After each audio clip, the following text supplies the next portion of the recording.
لیکن social media اس کو counter کر رہا ہے، اور جو لوگ یہ کھیل کھیل رہے ہیں وہ ابھی تک کامیاب تو نہیں ہوئے، لیکن ایک کنٹروورسی انہوں نے کریٹ کر دی اور پاکستان کا میڈیا لگاتار اس کو ہوا دے رہا ہے۔ یعنی روزانہ کی بنیاد پہ علی امین گنڈاپور کو، شیر افضل مروت کو اور باقی لوگوں کو جو اس بیانیے کو اٹھاتے ہیں، انہیں ٹاک شوز کے اندر بٹھا کر یہ بیانیہ اس کی پروجیکشن کی جا رہی ہے۔ ناظرین، دوسری جو بڑی خبر ہے جو میں آپ کو دینا چاہ رہا تھا وہ یہ ہے کہ پاکستان کی وزارت اطلاعات نے یہ بتایا کہ پاکستان نے افغانستان میں 7 ایئر سٹرائکس کی ہیں، یعنی 7 مقامات کو نشانہ بنایا۔ یہ 3 علاقے ہیں جہاں پہ 7 مقامات کو نشانہ بنایا گیا ہے، اور پاکستانی حکومت کے مطابق ان میں دہشت گردوں کے ٹھکانوں کو نشانہ بنایا گیا اور دہشت گردوں کو مارا گیا ہے۔ اب سوال ایک اور پیدا ہوتا ہے، وہ میں بعد میں کرتا ہوں، لیکن افغان حکومت کا اس کے اوپر موقف ہے، پاکستانی حکومت کا موقف یہ ہے کہ یہ رد عمل ہے جو دہشت گردی پاکستان کے اندر ہو رہی ہے۔ بلکہ ابھی جو حالیہ دہشت گردی ہوئی اس میں ایک لیفٹیننٹ کرنل سمیت 3 لوگ شہید ہو گئے، اور جوابی کارروائی میں کچھ دہشت گرد بھی مارے گئے۔ لیفٹیننٹ کرنل ہیں شہزادہ گل فراز، یہ ایک دہشت گردی کے واقعے میں شہید ہوئے، سپاہی ان کے ساتھ کرامت شاہ وہ بھی جامع شہادت نوش کر گئے۔ تو یہ بڑا افسوسناک ایک واقعہ ہوا، اس کے بعد ایک رد عمل آتا ہے، اور اس سے پہلے بھی ایسے ہی آفیسرز کی اور جوانوں کی شہادتیں ہو رہی تھی۔ تو پاکستانی گورنمنٹ یہ کہتی ہے ہم نے رد عمل دیا ہے اور وہاں پہ دہشت گردوں کے ٹھکانوں کو نشانہ بنایا ہے اور انہیں مارا ہے، جبکہ افغانستان کی حکومت کا موقف آیا کہ پاکستان کی جو سٹرائکس ہیں ان میں بڑے پیمانے پر سویلینز کی جانیں گئی ہیں، جن میں عورتیں اور بچے بھی شامل ہیں۔ ذبیح اللہ مجاہد جو ترجمان ہیں افغان حکومت کے، وہ یہ کہتے ہیں کہ ننگرہار اور پکتیا میں بمباری ہوئی ہے، درجنوں افراد شہید اور زخمی ہوئے ہیں، وہ یہ کہتے ہیں، اور انہوں نے الزام لگایا کہ پاکستانی جرنیل اپنے ملک کی سیکیورٹی کمزوریوں کا ازالہ اس طرح کے جرائم کے ذریعے کر رہے ہیں کہ حملہ کیا جا رہا ہے سویلینز کے اوپر۔ اچھا، ایک سوال اور پیدا ہوتا ہے جو میں کرنا چاہتا ہوں، دیکھیں یہ تو دونوں وزارت اطلاعات ہیں۔ اب پاکستانی وزارت اطلاعات یہ کہہ رہی ہے کہ ہم نے وہاں پہ دہشت گردوں کو مارا ہے، افغان وزارت اطلاعات یہ کہہ رہی ہے کہ نہیں، سویلینز اس کے اندر نشانہ بنے ہیں۔ بڑا سوال یہ ہے کہ پاکستان کے اندر جو نقصان ہوتا ہے وہ سویلینز کا اور سیکیورٹی فورسز کا ہوتا ہے، اور پاکستان کی جو سیکیورٹی فورسز ہیں وہ ہر واقعے کے بعد اور پاکستان کی حکومت براہ راست الزام بھارت کے اوپر لگاتے ہیں۔ تو پاکستان بھارت کے اوپر اس قسم کا کوئی حملہ کر کے ان کو جوابی کارروائی کیوں نہیں کرتا؟ دیکھیں نا، بھارت اگر یہ حملے کروا رہا ہے، وہ اس کے پیچھے ماسٹر مائنڈ ہے، تو بھارت کو بھی جواب دینا چاہیے۔ لیکن پاکستان جو ہے وہ افغانستان کو جواب دیتا ہے، ان کے پاس ایئر فورس نہیں ہے، لیکن بھارت کو پاکستان جواب نہیں دے رہا۔ پاکستان کو بھارت کو بھی پھر جواب دینا چاہیے اگر بھارت کی اٹیک پاکستان کے اوپر کر رہا ہے، اصولاً تو یہی ہونا چاہیے۔ بھارت کی ایئر فورس کے طیارے بھی ہم نے گرائے تھے کچھ عرصہ پہلے، میں یہ بھی آپ کو بتا دوں۔ اب بھارت میں کچھ بھی ہو جائے نا تو وہ بغیر ثبوت کے پاکستان کے اوپر چڑھ دوڑتا ہے اور پاکستان کے اندر آ کے سٹرائک کر جاتا ہے۔ جب کچھ بھی ہو جاتا ہے بھارت کے اندر، وہ ثبوت کوئی نہیں دکھاتے۔ پاکستان کہتا رہتا ہے ثبوت دکھائیں، کوئی چیز ہے تو سامنے لے کر آئے، لیکن بھارت حملہ کر دیتا ہے ہمیشہ پاکستان کے اوپر، اور پاکستان جو ہے وہ ریسٹرینٹ کا مظاہرہ کرتا ہے اور کبھی بھی بھارت کو جوابی کاروائی نہیں کرتا جب پاکستان کے اندر بھارت دہشت گردی کرواتا ہے، بقول پاکستانی گورنمنٹ کے کہ لگاتار یہ سارے واقعات بھارت کروا رہا ہے۔ اب ناظرین آ جائیں کہ امریکہ کیا کر رہا ہے ریجن میں۔ ایران کے آس پاس جتنے بھی امریکہ کے اڈے ہیں ان سب کے اوپر بڑے پیمانے پر امریکہ ہتھیار اور فوجی جمع کر رہا ہے۔ تیزی سے امریکی بحری بیڑے جو ہیں وہ اس علاقے میں پہنچ رہے ہیں، کچھ بحری بیڑے پہنچ گئے تھے، کچھ ابھی ٹریول کر کے پہنچ رہے ہیں، جبکہ یورپ کے اندر، مڈل ایسٹ کے اندر امریکہ کے بہت سارے فوجی اڈے ہیں۔ ان تمام فوجی اڈوں پر بڑے پیمانے پر جنگی جہاز اور جو فورسز ہیں وہ اور ہتھیار وہ امریکن پہنچا رہے ہیں، اور ڈونلڈ ٹرمپ نے پہلے ہی دھمکی دی ہے کہ ایران کے اوپر اٹیک کیا جا سکتا ہے، اور اس سے پہلے کئی یورپی ممالک جو ہیں وہ اپنے شہریوں کو کہہ چکے ہیں کہ وہ ایران کو چھوڑ دیں۔ تو ایسا لگتا ہے کہ اگر ایران اور امریکہ کے بیچ میں کوئی ڈیل نہیں ہوتی اور کوئی نتیجہ نہیں نکلتا تو ایران کے اوپر امریکہ دباؤ بڑھانے کے لیے ایک بڑی سٹرائک کر سکتا ہے، اور اگر امریکہ کو کسی موقع پہ یہ محسوس ہوا کہ ایران میں رجیم چینج ہو سکتا ہے تو وہ ہر صورت رجیم چینج کروائے گا۔ اس وقت جو ایران کی سیاسی قیادت ہے اور جو مذہبی قیادت ہے وہ بہت خطرے میں ہے، کیونکہ اسرائیل پہلے ایک پروجیکٹ کے ذریعے سے بہت سارے لوگوں کو وہاں پہ شہید کر چکا ہے، اور امریکہ اور اسرائیل مل کر یہ کارروائی کریں گے۔ یہ بین الاقوامی اخبارات کے اندر چیزیں چھپ رہی ہیں، اور اس میں ایک بہت بڑا انٹیلیجنس کا نیٹ ورک ہے اسرائیل کا جو ایران کے اندر کام کرتا ہے، اور اس کی مدد امریکہ کو حاصل رہے گی۔ اب یہ صاف دکھائی دے رہا ہے کہ اگر ایران امریکہ کی بات نہیں مانتا اور کسی ایسے نتیجے پر نہیں پہنچتا جس سے ڈونلڈ ٹرمپ مطمئن ہو جائے تو ایک حملہ تو امریکہ ایران کے اوپر کرنے والا ہے۔ دوسری جانب اچانک سے ایران کے اندر پھر سے مظاہرے شروع ہو گئے،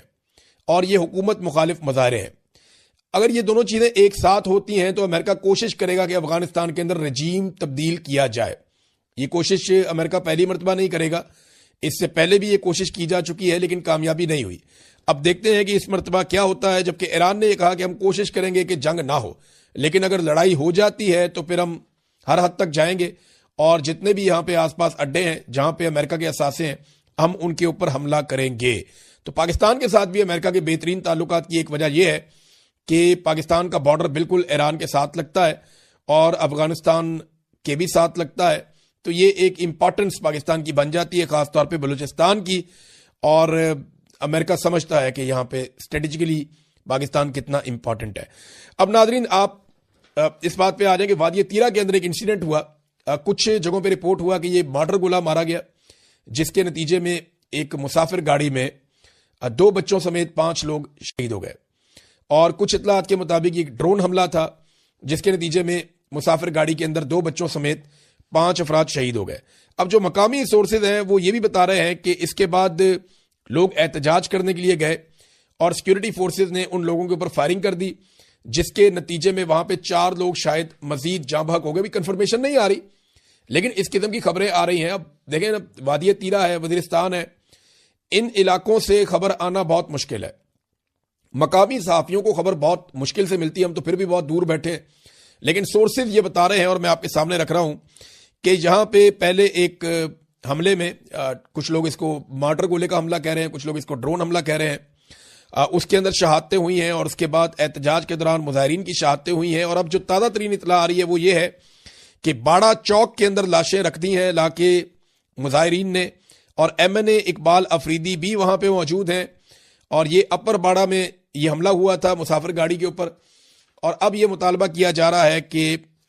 اس کی ایف آئی آر بھی درج کی جائے اور سزا بھی دی جائے، اور یہ لوگ اپنا مطالبہ کر رہے ہیں کہ ہمیں انصاف ملنا چاہیے، اور یہ بھی کہا جا رہا ہے کہ ہم لاشیں لے کر پشاور کی طرف بھی روانہ ہو سکتے ہیں۔ یہ ناظرین تیرہ کی صورتحال ہے۔ اور آپ کو یاد ہوگا اس سے کچھ عرصہ پہلے جب وادی تیرہ کے متاثرین کے لیے وزیر اعلیٰ خیبر پختونخوا نے 4 ارب روپے کا پیکج دیا تو پورے پاکستان کے میڈیا نے رولا ڈال دیا تھا کہ 4 ارب روپیہ اپنے ان غریب لوگوں کو، کمزور لوگوں کو، بے گھر لوگوں کو، جنگ زدہ لوگوں کو، معصوم اور نہتے لوگوں کو آپ نے 4 ارب روپے کا پیکج کیوں دے دیا؟ یہ سوال اٹھایا جا رہا تھا نا بہت زیادہ میڈیا میں۔ اب 11 ارب روپے کا ایک عیاشی کرنے والا ویلنٹائن طیارہ لیا ہوا ہے مریم نواز نے، میڈیا اس کے خلاف اس طرح آواز نہیں اٹھا رہا۔ تو یہ شکوہ وزیر اعلیٰ نے بھی کیا خیبر پختونخوا کے، اور یہ تکلیف دہ بات ہے ایک چھوٹے صوبے کے کمزور لوگوں کے لیے کہ انہیں اگر کچھ تھوڑا بہت ان کا حق ملتا ہے تو اس کے اوپر شور مچا دیا جاتا ہے، اور دوسری طرف عیاشی کے لیے ایک ویلنٹائن طیارہ لیا جاتا ہے، اور اسرائیلی طیارہ ہے، شاندار طیارہ ہے، اور اس کے اوپر کسی قسم کی کوریج اس طرح سے نہیں ہوتی، ویسے تنقید نہیں ہوتی۔ وزیرستان سے ناظرین ایک ویڈیو آئی ہے، اور یہ بلال خان افریدی صاحب ہیں، انہوں نے ٹویٹ کی ہے اور یہ بتا رہے ہیں جی وزیرستان میں کرفیو لگا ہوا ہے، اور یہ وزیرستان کا ایک علاقہ ہے، وہ یہ بتا رہے ہیں آپ صاف دیکھ سکتے ہیں کہ بڑے بڑے ٹرالرز وہاں سے معدنی وسائل سے لدے ہوئے ہیں اور معدنیات لے کر باہر جا رہے ہیں،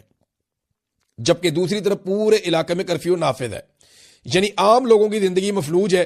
مگر جو وسائل ہیں یا معدنیات ہیں ان کی ترسیل بلا رکاوٹ جاری ہے۔ یہ میں نے آپ کو پہلے ہی بتایا تھا کہ نہ تو تیل رکتا ہے، اس کی سمگلنگ رکتی ہے ایران سے، نہ معدنیات کی آمد و رفت رکتی ہے، اگر رکتا ہے تو عام آدمی رک جاتا ہے۔ کرفیو ہے عام آدمی کے لیے ہے، معدنیات کے لیے کوئی کرفیو نہیں ہے، معدنیات ہر وقت نکلتی رہتی ہیں، اور معدنیات کے جو ٹرالے جاتے ہیں انہیں امان حاصل ہے سیکیورٹی فورسز کی جانب سے بھی اور دہشت گردوں کی جانب سے بھی، کیونکہ اس میں مال ہے اور وہ سب کو مال کھلاتے ہیں ایسا لگتا ہے۔ بہرحال معدنیات وہاں سے جاری ہیں، اور یہ ثبوت بھی انہوں نے دکھایا کہ کرفیو کے دوران بھی معدنیات کی ترسیل جاری ہے۔ ناظرین ایک خواہش ہے بہت پرانی، اور یہ خواہش ہے گریٹر اسرائیل کی۔ یہ خواہش وقتاً فوقتاً سامنے آتی رہتی ہے، اسرائیل کے جو حکمران ہیں وہ یہ کہتے رہتے ہیں۔ گریٹر اسرائیل کا مطلب یہ ہے کہ اردن، سعودی عرب کا ایک حصہ، عراق کا ایک حصہ، شام، مصر، لبنان، ان کے کچھ علاقے جو ہیں یہ سارے شامل کر کے ایک بہت بڑا اسرائیل بنے گا، جہاں پہ اسرائیل کی حکومت ہوگی، اور سمندر کا بھی ایک بڑا ایریا ان کے کنٹرول میں ہوگا، اور سویز کنال بھی ان کے کنٹرول میں چلی جائے گی، تو دنیا کی معیشت کے اوپر ایک بڑا تگڑا کنٹرول آ جائے گا اسرائیل کا۔ یہ ایک پرانا ایک منصوبہ ہے گریٹر اسرائیل کا۔ اب اس کے اوپر جو ہے وہ امریکی سفیر جو ہیں اسرائیل کے اندر، انہوں نے ریمارکس دیے ہیں اور انہوں نے کہا کہ مشرق وسطیٰ میں اسرائیل کا کنٹرول قابل قبول ہو سکتا ہے، اور ان تبصروں کو اب یہ تبصرے اس طرح کے ہو رہے ہیں۔ اس سے پہلے ایک اور تبصرہ بھی آیا تھا کہ وہاں پہ جو ایک تھرڈ ٹیمپل ہے اس کی تعمیر کے حوالے سے بھی امریکی حکام نے ایک سٹیٹمنٹ جاری کیا تھا۔ تو اسرائیل کے لیے جتنا ڈیلیور کیا ڈونلڈ ٹرمپ نے، اتنا تاریخ میں کوئی امریکی صدر نہیں کر پایا۔ ڈونلڈ ٹرمپ نے اسرائیل کے ساتھ دوستی نبھائی ہے اور کمال طریقے سے نبھائی ہے۔ ڈونلڈ ٹرمپ نے پلیٹ میں رکھ کے وہ تمام ممالک جو اسرائیل کے لیے خطرہ تھے وہ اسرائیل کے قدموں میں پیش کیے ہیں۔ یعنی پاکستان ایک واحد مسلمان ایٹمی ملک ہے، اور پاکستانی وزیر اعظم اور پاکستانی حکومت کا یہ سٹیٹمنٹ آتا ہے کہ انہیں پیس بورڈ کے اندر کوئی اعتراض نہیں ہے اسرائیل کی شمولیت پہ، اور وہاں مطالبہ بھی نہیں کیا جاتا کہ یہ پیس بورڈ کے اندر غزہ کے لوگوں کو یا فلسطینیوں کو شامل کیا جائے، اور ان کی ریاست کے حوالے سے بھی کوئی مطالبہ ایز سچ ابھی تک سامنے نہیں آیا۔ تو ناظرین، اس کے اوپر جو ہے نا سعودی عرب کی وزارت خارجہ نے بڑا سخت رد عمل دیا ہے۔ یہ جو امریکی سفیر کا سٹیٹمنٹ آیا، ریاض نے متنبہ کیا کہ بیان بازی سے علاقائی استحکام کو خطرہ لاحق ہے۔ سعودی عرب کا مطالبہ بھی سامنے آیا کہ 1967 کی سرحدوں پر مبنی 2 ریاستی حل کے لیے اپنی حمایت کا انہوں نے کہا جی ہم اعادہ کرتے ہیں، یہ جاری رہے گی، جس میں مشرقی القدس مستقبل کی فلسطینی ریاست کا دارالحکومت ہوگا۔ وہ پرانا فارمولا 1967 کی قرارداد کے مطابق فلسطینی ریاست کا قیام عمل میں لایا جائے، ایک طرف گریٹر اسرائیل اور ایک طرف فلسطینی ریاست کا قیام۔ یہ دونوں بالکل اپوزٹ چیزیں ہیں، لیکن امریکہ یا ڈونلڈ ٹرمپ ہمیشہ اسرائیل کے ساتھ جائیں گے، اور وہ یہ کھل کر کہتے ہیں، اور اس میں ان کو کوئی آڑ بھی نہیں ہے یہ بات کہنے میں۔ ناظرین، ہمارے جو صحافی دوست ہیں سوراب برکت صاحب، ان کی سپریم کورٹ سے ضمانت ہوئی اور ان کے خلاف اب ایک اور ایف آئی آر سامنے آ گئی۔ یعنی قانون کا اور انصاف کا مذاق اڑا دیا پاکستان کے اندر پاکستان کے اداروں نے، اور یہ سب جانتے ہیں اس کے پیچھے پاکستان کی انٹیلیجنس ایجنسیاں ہیں۔ عدالتوں کی توقیر جو ہے وہ ختم ہو رہی ہے، بے توقیر ہو رہی ہیں عدالتیں، ان کے اوپر سے اعتماد ختم ہو رہا ہے۔ میں یہ بات کہنا چاہتا ہوں، دیکھیں سوراب تو یہ وقت گزار دے گا، ایک دن آئے گا باہر بھی آ جائے گا، آزاد بھی ہو جائے گا، لیکن یہ بات یاد رکھیے گا کہ یہ وقت گزر جائے گا، مگر ادارے اپنی ساکھ جس طرح برباد کر رہے ہیں